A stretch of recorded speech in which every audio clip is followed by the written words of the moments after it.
as we push on up towards the summer break and beyond, that we won't just hold static where we are now, but those few tenths of a second that separate us from first position will be things that realistically we can close down.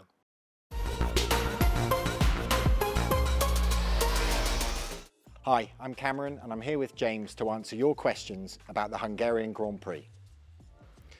So James, let's get into it. Quite a dramatic Hungarian Grand Prix. We had a question in via Facebook. Was Lewis's car damaged after the collision with Max, and did it have an impact on the performance? Surprisingly not. I think when we saw it happen, as I guess same for everyone watching it around the world, it was such a dramatic collision that it seemed highly unlikely to imagine that both cars were going to escape unscathed. But in our case, the car was completely unscathed, and Lewis was able to proceed to the flag without really any detriment on his performance. So a tribute, I guess, to how strongly we design it these days, but also a good slab of good fortune in there as well, because wouldn't have taken much more than that, I think, to have swiped a corner off the car.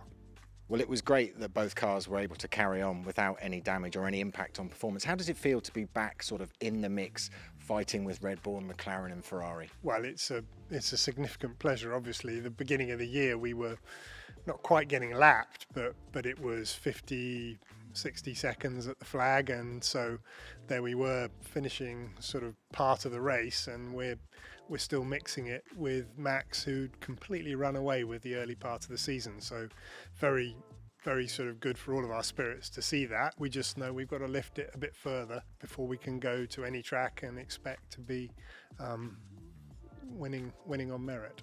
We also had a question in via Twitter saying, congrats, first of all, that the performance of the car has improved throughout the year. What else can we expect to see, and how do we think it will compare with improvements our competitors might make? It's quite hard to give you an accurate answer to the second part of your question, because who knows what our performance will be relative to everyone else. I hope good, and maybe I'll expand a little more, but I think the first part of what we can expect from the grid, that's a little bit easier to take some guesses at. This is an unusual year. We've got a huge regulation change coming in 2026, but almost no changes for 2025. That is going to mean that the effect that's going to have on all of us is we're going to tend to want to carry over as much of what we're doing in 2024 into 2025, which gives all of us a greater incentive to develop these cars a bit deeper into the season than you normally would. I think we'll see that development coming along for a little while. As to where our impacts will be seen, whether we will be able to make relative gains to our competitors, time will tell. All I know is that internally we're on quite a good path. The things we've been working on have been working very strongly, and we don't think we're near the end of finding the gains that have come from that path. So my hope is that as we push on up towards the summer break and beyond, that we won't just hold static where we are now, but those few tenths of a second that separate us from first position will be things that realistically we can close down. James, overtaking at the Hungarian can sometimes be a little bit tricky. With that in mind, qualifying maybe steps up in terms of its importance. From the team's point of view, what happened with George on Saturday? Put very simply, our Q1 for George was a mess. Some part of it was mistakes made by George. The majority, the centre of gravity of the mistakes were mistakes that the team made. The definitive thing came in the second run. The second run on a track which at that stage was drying, and sadly George, through a series of miscommunications between us and him, ended up instead of doing a fast and a slow lap and then a fast for the best he could make of a situation that was difficult that we'd put him in, he chose to do a fast and then a consecutive fast, meaning that by the time he got to his last lap, which was already one lap sooner than we would have done if we'd put the right amount of fuel in the car, the tyres weren't at their best and he wasn't able to improve, and he got knocked out. And a very disappointing thing for George, and something that we're very sorry for our part in. James, one of the things we've seen recently is quite a big improvement in the pit stops by the team. We had a question in from YouTube saying, why is this the case and why does it appear to have happened all of a sudden? Well, these pit stops definitely are considerably better. They're pretty competitive these days, but it isn't quite the overnight success that maybe the question implies. Last year our pit stops were not so great, and we put a big effort in for this car to improve the hardware, to make it so that the whole process with the guns and the nuts and the axles is much more tolerant of small positioning errors by the pit stop crew, to give them stuff that they could, you know, show their skills with. Because if you just compare this year to last year's, you'll see big jump from the first race and then incremental improvements thereafter as we've, you know, started to really get the best from the equipment. So for the start of the race on Sunday, we've got two cars in very different positions. Hungary normally a nailed on two-stopper, it depends on the conditions. What were your thoughts about your tyre strategy for the race? The baseline assumption, two stops. We run the car on a Friday, we run the tyres on a Friday, we get some idea of the respective baseline pace and subsequent degradation, how much slower they get every lap of each of the tyre compounds. So we run all that on a Friday, we look at the competitors, and we run a bunch of simulation modelling to figure out what the baseline strategy should be. Beginning of the weekend, everything's possible. You could go one medium and two hards, or two mediums and one hard, and you'd need to organise your use of the tyre allocation in free practice and on Saturday to leave yourself with what you think is going to give yourself the best shot. We took the view, and we were a little bit out on our own, we took the view that we were going to be best served by keeping two hard tyres and one medium, meaning that our two-stop was going to be some form of two stints on a hard, one stint on a medium. Most of our competitors took the view, we're going to hold on to two mediums and have one hard. Therefore, their race is going to be composed of two medium stints, one hard stint. Question then is, what do you start on? And then we've got two drivers in very different positions. We've got Lewis nearer the front, George nearer the back. And you can simulate that as well. You chuck it into a Monte Carlo simulation, you look at loads and loads and loads of if then what type questions, and from the back of the grid your best chance is to start on the hard tyre, and up at the front your best chance is to start on the medium. And of course, if you're starting on the hard tyre, as George was doing, you've then got a decision about whether you go hard, hard, medium, or hard, medium, hard.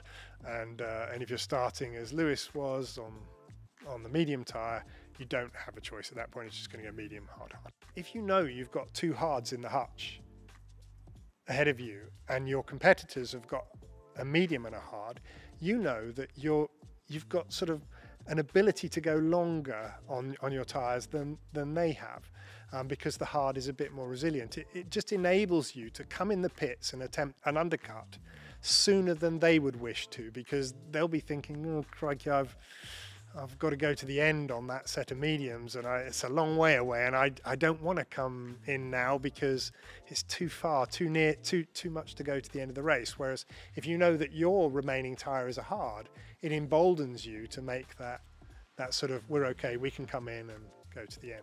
We were a bit slower than the Red Bull, but we did manage to undercut.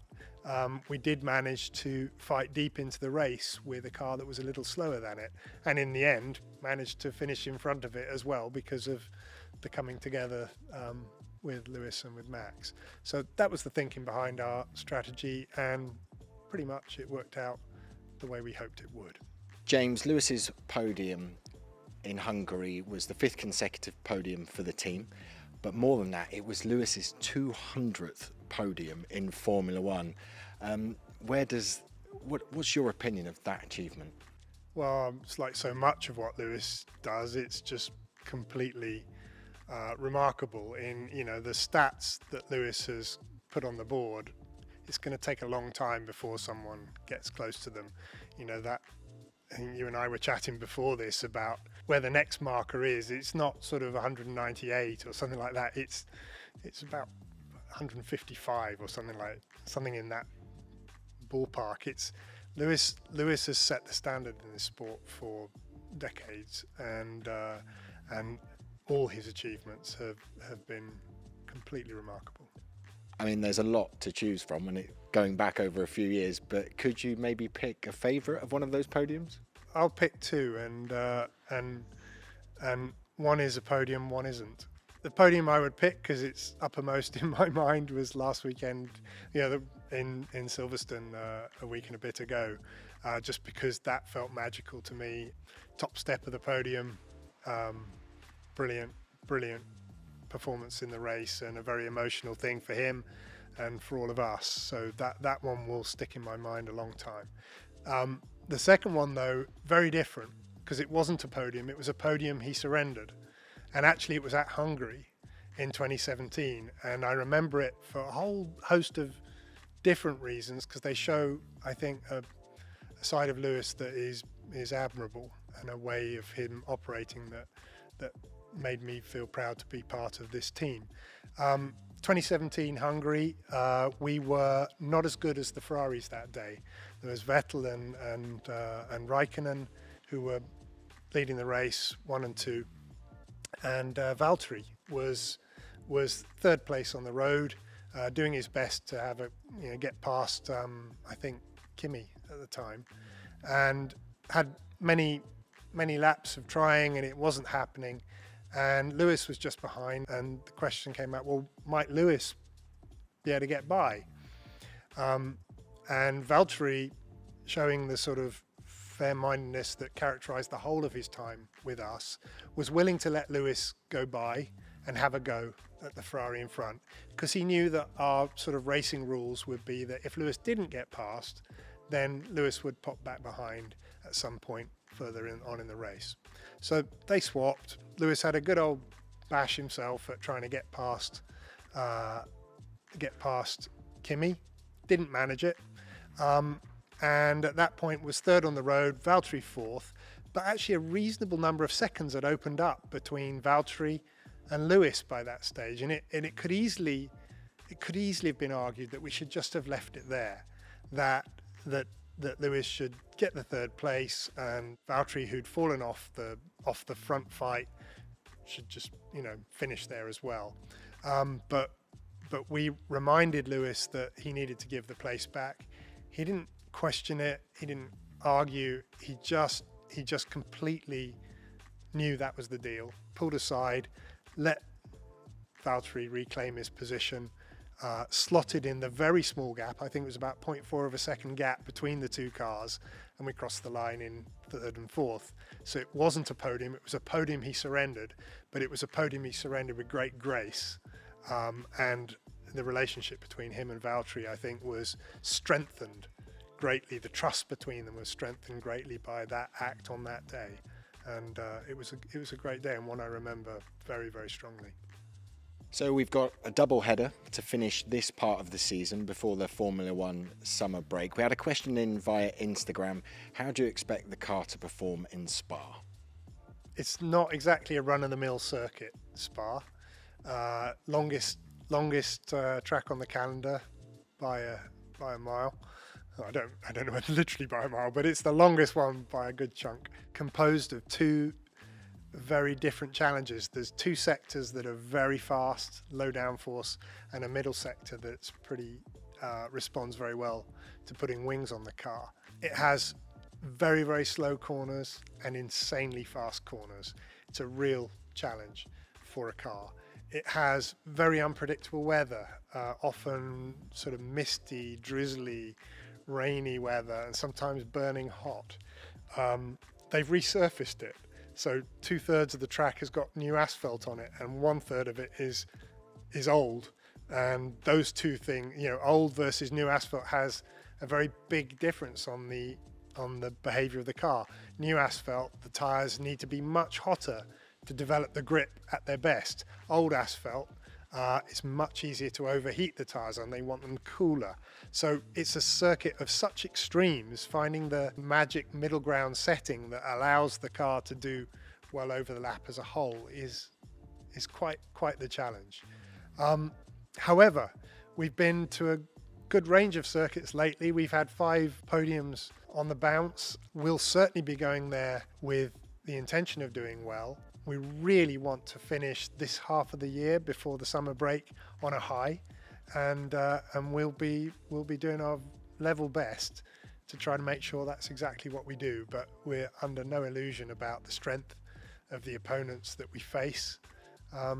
So we're just looking forward. It's only a few days, and we'll get to find out.